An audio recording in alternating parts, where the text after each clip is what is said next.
Hello. Today we're going to look at a term in finance called the Greeks. This may sound a little intimidating, but they're very simple. Really what they meant for is to represent how the price of an option or a derivative varies with respect to various parameters that it depends on. So let's look at what we're dealing with. We have a stock of price S. This really represents some underlying. It could be, the weather, for instance. We have a derivative of price V. This could be, options. Call options are a great example. Something whose value derives from the value of the underlying. In our case, a stock. And then you have the Greeks, which see how B, the price of the derivative, vary with respect to various parameters.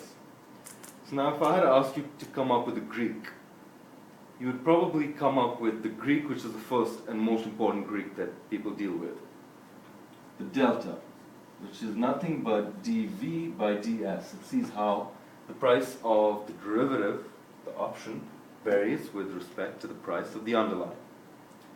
Now, this is between 0 and 1 for a long call or short put. The reason is as follows. Consider a long call. A long call means you've longed or you've bought the option to call, to buy the stock, the underlying, at a particular price, at a particular time, or before a particular time. Now just imagine if the price of the stock was to go up. Wouldn't the price of that option also go up? Because, the option to buy a stock for, say, $5, if the stock is worth $10. Now just imagine if the stock went up to $20. Now the option to buy at $5, wouldn't that option cost more? The stock is more valuable, and so the option to buy that same price would cost more. So there's a positive relationship, and so it's a positive number. Also, the change in V can't be greater than the change in the underlying, and so it's between 0 and 1.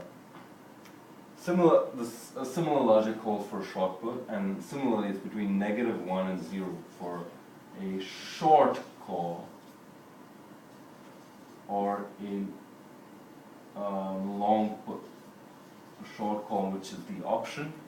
You've sold the option to another person to buy at a particular price, or you bought the option to sell at a particular price, in case of a long put.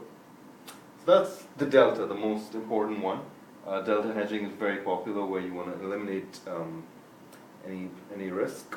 And the delta is also used as kind of a rough calculation to see whether an option will expire in the money. And by that, in the money, I mean whether, when the option expires, it's at a price that you would be able to exercise the option. The stock price is such that you would exercise the option and reap some benefit from it rather than letting it go. So for example, if the delta was -0.15 for a particular stock, then when it's say out of the money, then you would take the absolute value of that to get 0.15, and that would mean that there's approximately a 15% chance of it expiring in the money, and a 15% chance of you being able to make use of it. Second delta, the second Greek that we're going to look at, is called the Vega, and it is nothing but dv by d sigma. It looks at how the price of the derivative changes with respect to volatility, and volatility measures how volatile the stock is, how likely it is to jump to places far away from its current price. Notice that there's no such Greek letter called Vega. This is really new, but it's called Vega for whatever reason. Perhaps because it looks like a V, and Roman V was existing. And we have the theta, which is -dv by d tau, or dt, time.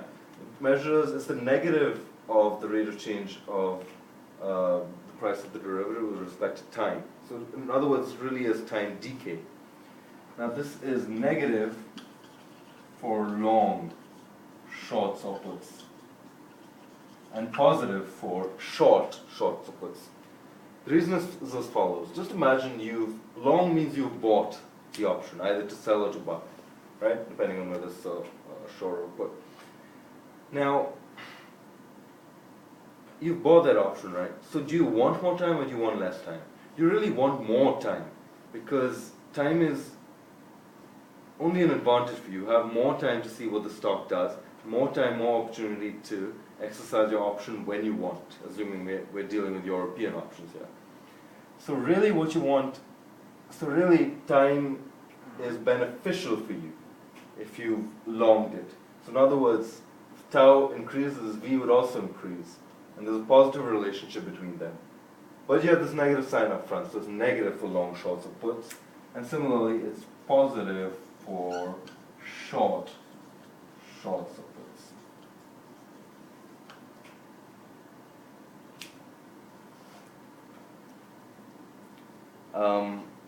The next Greek that we look at is rho, which is dV by dr. It looks at the change in price of the derivative with respect to a change in price of the interest rate.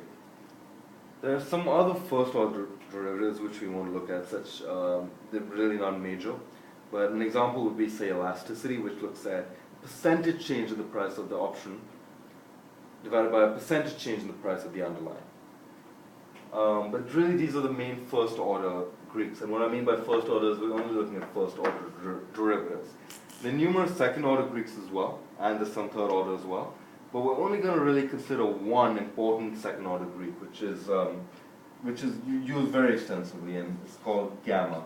And once again, if you were to think and try and derive a second order Greek for yourself, you would probably hit the nail on the head. It is nothing other than d by ds of the delta. The rate of change of the delta with respect to s, which is d by ds of dv by ds, which is the second order derivative of v with respect to s. And gamma is also used extensively. It tells you the rate of change of v with respect to s. A common kind of example would be, in physics, would be to look at speed, distance, speed, and acceleration. Distance is like the quantity v. You take that derivative with respect to time, you get speed, and you take that derivative, and you get acceleration. So just as acceleration gives you the rate of change of speed or velocity, here gamma is giving you the rate of change of delta. In other words, if gamma is positive, it means delta is increasing. Or in other words, the rate of change of v with s is increasing. Whereas if gamma is negative, it means the rate of change is decreasing. So really giving you the rate of change with v with respect to s, or v with respect to s. So these really are the main important Greeks. There are numerous others. I mean, you can think of, countless ways in which the price of the derivative may depend on various parameters, and take a derivative, a second derivative, a third order derivative with respect to that. But these really are the main ones that are used in finance. Just pop up all the time. So if you've heard the terms Greeks before and you've been a little afraid, they sound a little intimidating, they really are very, very simple. And I hope you enjoyed it. Thank you.